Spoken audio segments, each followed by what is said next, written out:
Tank cycling क्या है? एक नया टैंक सेटअप करने में आखिर इसकी क्या इंपॉर्टेंस है? मैंने कभी नहीं सोचा था कि 313 वीडियोस अपलोड करने के बाद मुझे चैनल पर फिर से इसी बेसिक टॉपिक पर एक वीडियो बनाना पड़ेगा। रीजन, आप लोगों की बढ़ती क्वेरीज, और क्वेरीज में हर कोई कंफ्यूज है। बहुत ज्यादा लोग तो यही नहीं समझ पा रहे हैं कि एक्चुअल साइकिलिंग है क्या, इसको कैसे किया जाता है, इसकी क्या इंपॉर्टेंस है। अब इसके दो ही रीजन हो सकते हैं, या तो आप लोग समझना नहीं चाहते या मुझे समझाना नहीं आ रहा है। तो अभी भी मुझे बादस्तूर इन क्वेरीज के आने का सिलसिला जारी है। तो मुझे लगा कि इस टॉपिक पर मुझे एक डिटेल वीडियो बनाना चाहिए, क्योंकि ये कॉन्सेप्ट जो है शायद अभी तक बहुत से लोगों को क्लियर नहीं हो पा रहा है। तो आज के वीडियो में हम इसी टॉपिक को कवर करेंगे। नमस्कार दोस्तों, मैं हूं SD शर्मा और आप देख रहे हैं एक्वाटेक इन्फो।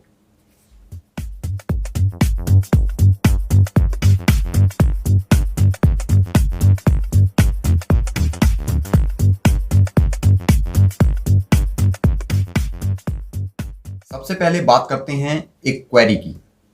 वैसे तो मुझे रोज बहुत सारी क्वेरीज मिल रही हैं, लेकिन इस तरह की क्वेरीज जो हैं वो बार बार मुझे देखने को मिल रही हैं। उनके मैं कई बार आंसर भी दे चुका हूं, उनकी सॉल्यूशन भी उनका मैं बता चुका हूं, लाइव में भी ये कई बार मैं बता चुका हूं।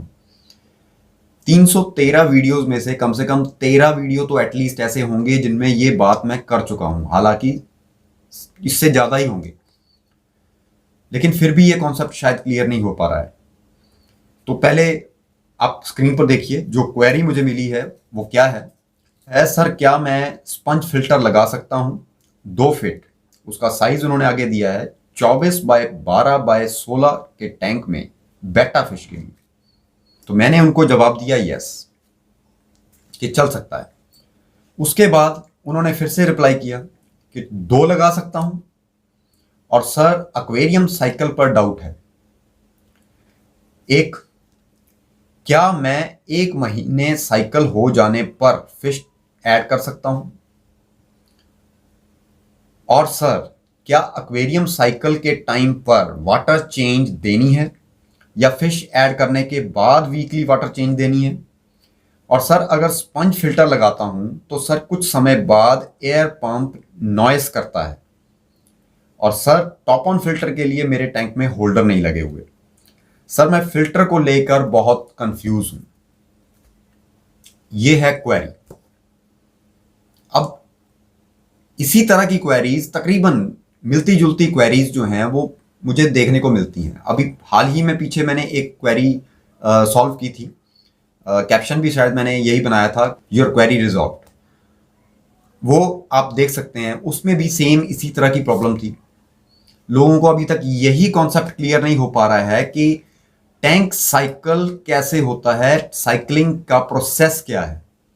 इस वीडियो में हम इस चीज को डिटेल में डिस्कस करेंगे।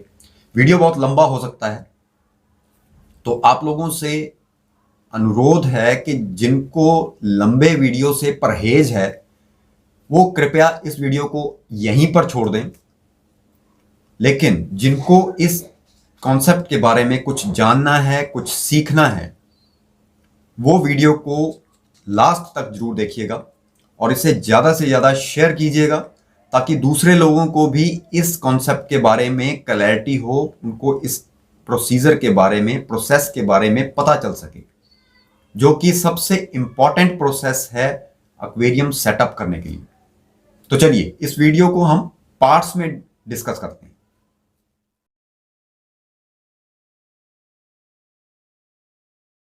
जब भी आप कोई नया टैंक स्टार्ट करने की सोचते हैं, नया एक्वेरियम स्टार्ट करने की सोचते हैं, तो सबसे पहले आपके दिमाग में क्या आता है कि एक ग्लास का टैंक लाइए, उसमें पानी भरिए, उसमें मछलियां छोड़िए, दैट्स इट।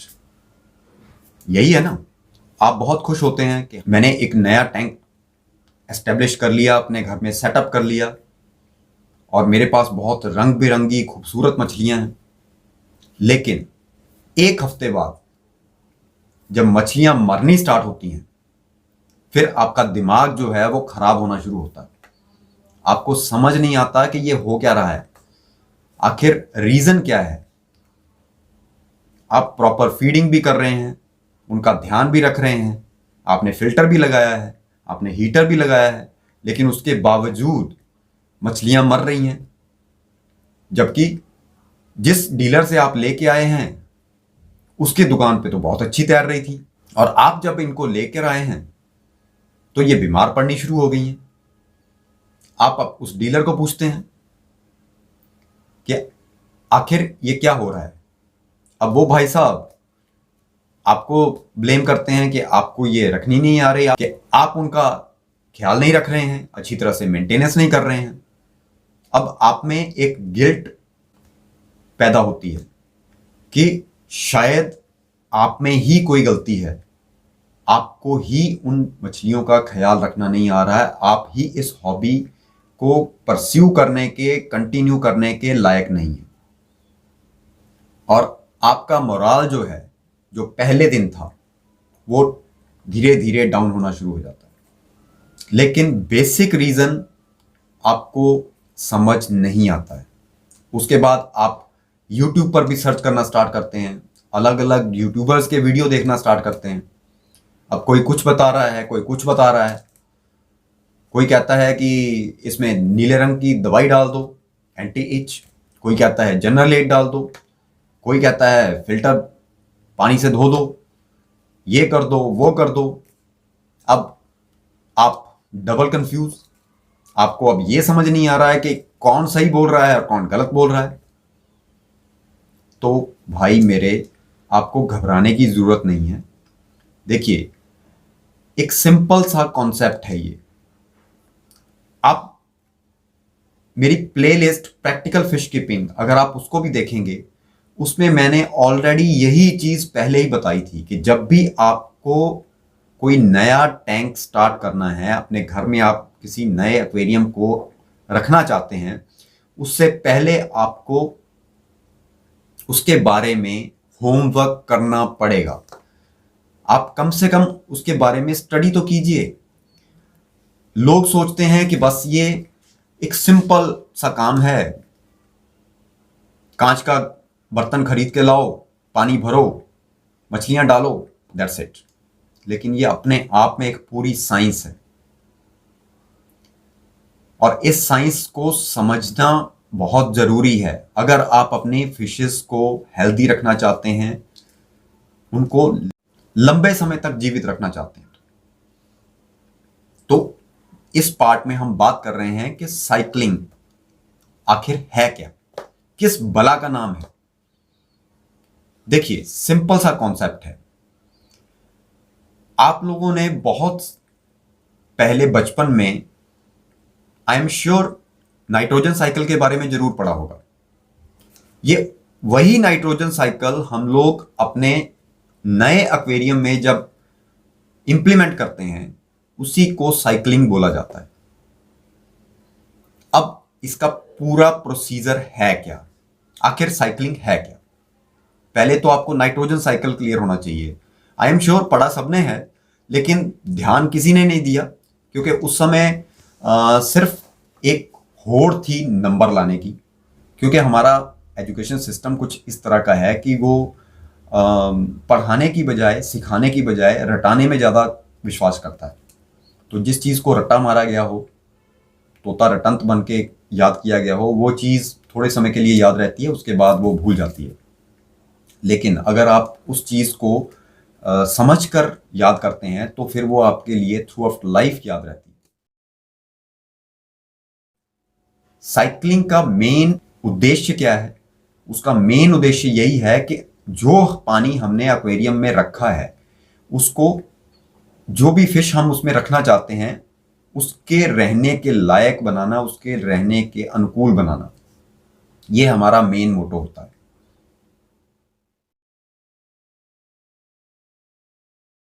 आखिर नाइट्रोजन साइकिल है क्या? इसे हम अपने एक्वेरियम में कैसे इंप्लीमेंट कर सकते हैं? जब भी आप कोई टैंक नया सेटअप करना चाहते हैं, आप घर में एक टैंक लेके आते हैं, उसमें पानी भरते हैं और उसमें मछलियां डाल देते हैं।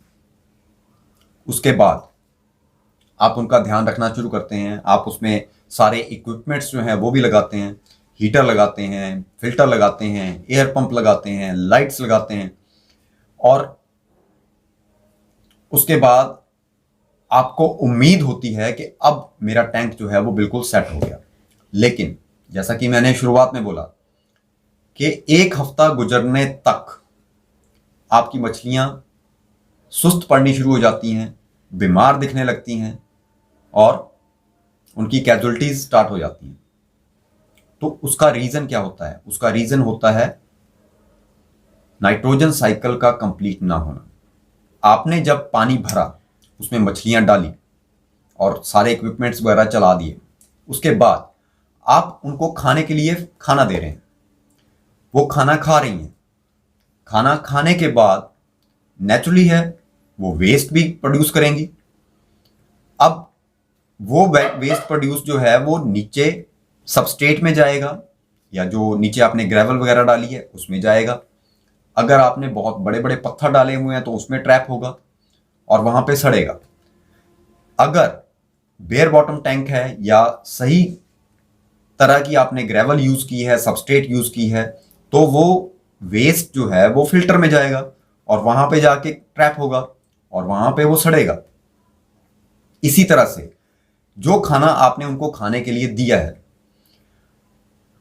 वो भी अगर उन्होंने पूरा खा लिया तब तो वो वेस्ट में प्रोड्यूस होगा। अदरवाइज अगर उसमें से कुछ बच गया तो वो खाना जो है वो भी नीचे जाकर उन ग्रेवल में फंसेगा या फिर फिल्टर में जाएगा और वो भी वहां पे डिकम्पोज होना शुरू होगा, सड़ना शुरू होगा। तीसरी एक कंडीशन और भी है कि अगर आपने लाइव प्लांटेड टैंक क्रिएट किया है तो नेचुरली है नाइट्रोजन साइकिल कंप्लीट नहीं है, तो कुछ समय बाद आपके जो प्लांट्स के पत्ते वगैरह हैं वो नीचे श्रेड करेंगे, उनको झाड़ेंगे, तो उसमें से भी वो पत्ते वगैरह जो गलेंगे, सड़ेंगे, वो भी नीचे सड़ रहे हैं। तो ये जो डिकम्पोजिंग का प्रोसेस है, इसमें से जो एक गैस निकलती है उसे बोलते हैं अमोनिया। ये वो गैस है जो नंबर 1 किलर है आपकी फिशेस के लिए, और ये हाईली टॉक्सिक है, डेंजरस है। तो यहीं से स्टार्ट होता है हमारा नाइट्रोजन साइकिल कि पहली स्टेज में क्या निकलता है? अमोनिया। इसको अगर सिंपल भाषा में आपको मैं एग्जांपल के साथ समझाना चाहूं तो आपने नोटिस किया होगा, जो गांव देहात में रहते हैं उनको मालूम होगा, शहर वाले तो शायद हो सकता है कईयों ने जाना हो, देखा हो, लेकिन जो देहात वाले हैं, जो गांव में हैं या गांव से रहकर आए हैं, वो इस बात को भली भांति जानते हैं कि अगर किसी जगह पर हमने गाय भैंसें वगैरह पाल के रखी हैं तो उनका जो गोबर होता है वो एक जगह पर इकट्ठा कर दिया जाता है, एक ढेर के रूप में इकट्ठा कर दिया जाता है। और आप लोगों को बहुत ज़्यादा इस चीज़ का एक्सपीरियंस होगा, जो गांव देहात वाले हैं स्पेशली, कि जब वो गोबर सड़ता है तो उसमें से मीथेन गैस निकलती है। और बहुत सारे गांवों में गोबर गैस प्लांट चलते हैं, तो वो इसी गोबर की वजह से चलते हैं और उसमें कुछ और एक्स्ट्रा नहीं डाला जाता, सिर्फ इस गोबर को ही डाला जाता है और पानी डालकर घोल दिया जाता है।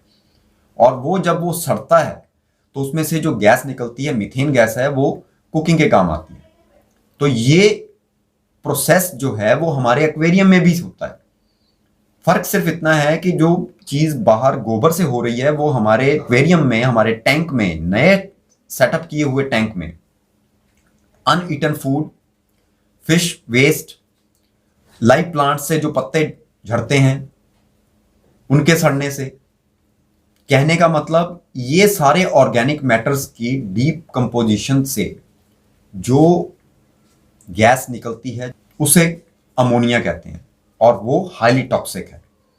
अब उस अमोनिया को आगे तोड़ने के लिए बैक्टीरिया की जरूरत होती है, जबकि हमारे फिल्टर में कुछ भी नहीं है। हमारे फिल्टर में प्योर एक स्पंज है जिसमें कुछ भी नहीं, हम नया परचेज करके लाए हुए हैं और उसको हमने इंस्टॉल कर दिया है, उसमें कुछ भी बैक्टीरिया नहीं है, कोई लाइफ नहीं है, कोई ऐसी चीज नहीं है जो कि उस अमोनिया को तोड़ सके लेस टॉक्सिक एलिमेंट में। तो अब उसमें होता क्या है कि वो धीरे धीरे 1-2 हफ्ते में स्टार्ट होता है। पहले हफ्ते में तो खैर ये अमोनिया ही निकलता है और वो स्टार्ट होता है अमोनिया बिल्डअप, क्योंकि जैसे जैसे ये ऑर्गेनिक मैटर जो है वो फिल्टर में जाके जमा होना शुरू होता है या सबस्ट्रेट में जाकर जमा होना शुरू होता है, तो वहाँ पे वो सड़ना शुरू होता है। और जैसे जैसे मैंने बोला कि वो सड़ता है तो उसमें से अमोनिया निकलता है, और अमोनिया के निकलने पर जब वो मैटर, ऑर्गेनिक मैटर सड़ता है तो उसमें कुछ बैक्टीरिया पैदा होते हैं।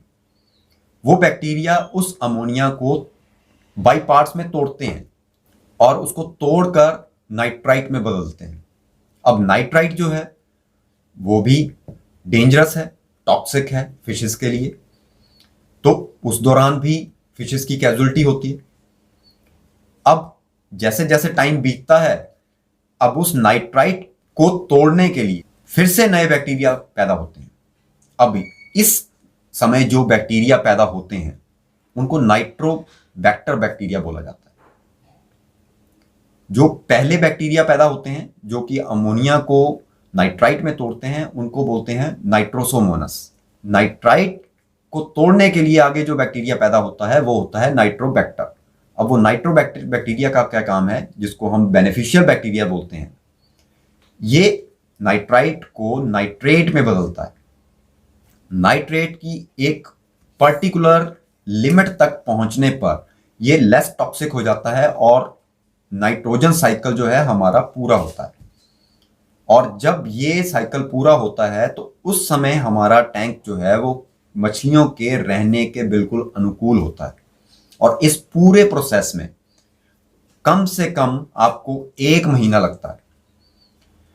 और लोग सोचते हैं कि बस पानी भर दो, अभी से फिशेस डाल दी, दैट्स इट। तो ये है नाइट्रोजन साइकिल। ये पूरे का पूरा साइकिल, ये पूरा चक्र जब आपके एक्वेरियम में कंप्लीट होगा तब जाकर आपका टैंक साइकिल होगा। न्यू टैंक सिंड्रोम, आपने बहुत से यूट्यूबर से इसके बारे में सुना होगा, बहुत से लोगों ने इसके बारे में पढ़ा भी होगा, बहुत सारे लोग इस चीज के बारे में जानते भी होंगे। लेकिन आखिर ये है क्या भला? आखिर ये न्यू टैंक सिंड्रोम है क्या? क्या कोई बीमारी है या कोई प्रोसीजर है? क्या है आखिर ये? चलिए इस पार्ट में इस कंफ्यूजन को भी दूर करते हैं। देखिए, पहले पार्ट में हमने समझा कि साइकिलिंग क्या होती है, दूसरे पार्ट में हमने समझा कि नाइट्रोजन साइकिल क्या होता है। इस पार्ट में हम डिस्कस करेंगे कि न्यू टैंक सिंड्रोम किसको बोला जाता है। देखिए, न्यू टैंक सिंड्रोम एक ऐसी सिचुएशन है जो कि नए टैंक को सेटअप करते वक्त आप फेस करते हैं। अब होता क्या है कि जब आप अपना टैंक स्टार्ट कर देते हैं, आप बहुत सारी मछलियां उसमें डाल देते हैं जैसा कि मैंने पहले बताया, और जब वो फिश अपना ऑर्गेनिक मैटर जितना भी है, चाहे वो फिश वेस्ट हो, अनईटन फूड हो या लाइव प्लांट्स के झड़े हुए पत्ते हों, जब वो सड़ते हैं तो उसमें से अमोनिया निकलता है। अब जब अमोनिया निकलता है तो वो डेंजरस है, टॉक्सिक है, और जब वो अपने हाई पीक पे पहुंचता है तो पानी का रंग जो है, जो आपने पहले दिन भरा था वो बिल्कुल क्रिस्टल क्लियर पानी था, लेकिन जब अमोनिया उसमें बढ़ जाता है तो पानी का रंग जो है वो बिल्कुल धुंधला हो जाता है, मर्कीनेस पानी में आ जाती है। आपको कुछ ऐसा लगता है जैसे आपने पानी में चूना घोल दिया हो, और मछलियां आपको क्लियर नजर नहीं आती हैं। मछलियां जो है वो अपनी बॉडी को स्क्रैच करती हुई नजर आती हैं। तो वो जो पोजीशन है, वो जो सिचुएशन है उस मर्कीनेस पानी की, उसे बोलते हैं न्यू टैंक सिंड्रोम। इसी न्यू टैंक सिंड्रोम की वजह से मोस्टली फिशेस की कैजुअलिटी होती है। तो इस टर्म को दिमाग में बिठा के रखिए, इसको समझ लीजिए कि आपको पैनिक नहीं होना है। जब भी आपको अपने टैंक में कुछ मर्कीनेस नजर आती है, पानी क्लियर नहीं नजर आ रहा है, कुछ उसमें मर्कीनेस नजर आ रही है, धुंधलापन नजर आ रहा है, तो आप समझ लीजिए कि आपके टैंक में अमोनिया हाइक है। आपके टैंक में अमोनिया की मात्रा जो है वो बढ़ गई है। और इसका क्लियर कट जो इंडिकेशन मैंने आपको पहले बताया कि आपको फिशेस जो हैं अपनी बॉडी को स्क्रैच करती हुई नजर आएंगी। वो हर जगह स्क्रैच करेंगी, चाहे वो एक्वेरियम एक्सेसरीज हो, चाहे डेकोरेशंस हो, ग्रेवल हो, हमारे टैंक की कांच की दीवारें हैं उनके साथ हो, वो अपनी बॉडी को रगड़ती हुई आपको नजर आएंगी। तो ये चीज नोटिस आपको करके रखनी है। अगर मर्कीनेस है और फिशेस जो हैं वो अपनी बॉडीज को रब कर रही हैं, तो क्लियर कट इंडिकेशन है कि वो अमोनिया हाइक है, ये न्यू टैंक सिंड्रोम है। अब ये सिचुएशन जो है वो जरूरी नहीं है कि नए टैंक में ही आएगी, ये कुछ वेल एस्टेब्लिश्ड टैंक्स में भी आ सकती है। उसका रीजन क्या है कि हम लोग कुछ गलतियां कर देते हैं। जो बैक्टीरिया हमने 1-1.5 महीना लगाकर बनाया, उसको हम फिल्टर को उठाकर सीधा जाकर टैप वाटर से धो देते हैं। अब उसमें क्या होता है कि आपका जितना भी वो बना बनाया बैक्टीरिया था, आपने वो सारे का सारा वॉश आउट कर दिया और फिल्टर बिल्कुल खाली करके दोबारा से अपने एक्वेरियम में लगा दिया। अब जब फिशेस का वेस्ट जो है वो जब दोबारा उसमें ट्रैप होगा, तो उस वेस्ट को नाइट्रेट में और फिर नाइट्राइट में बदलने के लिए आपके टैंक में बैक्टीरिया अवेलेबल नहीं है, वो आप पहले ही वॉश आउट कर चुके। तो उस केस में भी आपको ये न्यू टैंक सिंड्रोम जो है ये देखने को मिल सकता है।